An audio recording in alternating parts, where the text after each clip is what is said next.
The popular image of the samurai, armored, ruthless and merciless, hides a deeper truth.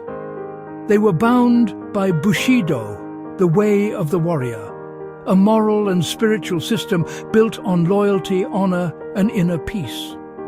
The sword was not just a weapon, it was a mirror that reflected the chaos inside the man who wielded it.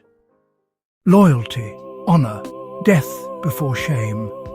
Bushido was the samurai's moral architecture, drawn from Shinto purity, Confucian duty, and Zen detachment. But beneath its surface lay a paradox. To serve perfectly, you had to destroy the self. The samurai's greatest victory was not on the battlefield, but within his own mind. Modern neuroscience shows what Bushido knew centuries ago. Discipline rewires the brain. The repeated act of focus, of stillness under chaos, changes neural pathways. A samurai trained not to react, but to become the calm.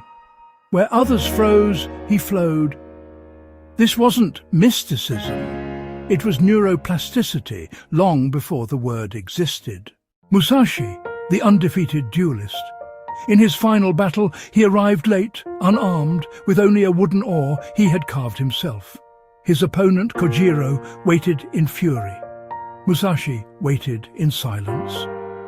3 hours passed, not in delay, but in meditation. When the duel began, it ended in one strike.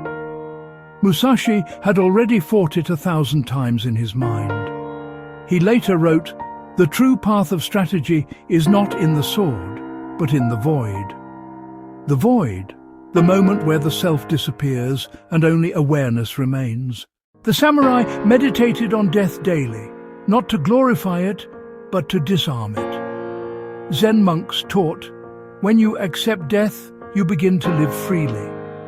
That acceptance birthed unshakable calm.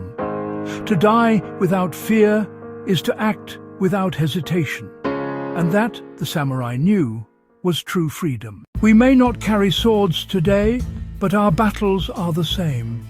Fear, ego, distraction. The samurai's discipline was never about killing others.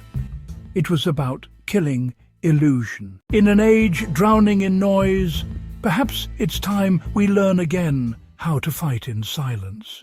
Soft music fades, wind in bamboo. The sword was never about war. It was about the mind behind it. And when the mind becomes still, even a blade can bring peace. If you enjoyed this story, don't forget to like, comment and subscribe. Your membership is a small step for you, but a giant leap for BrainRootX. Every click helps us keep exploring the mysteries of science, history and the human mind.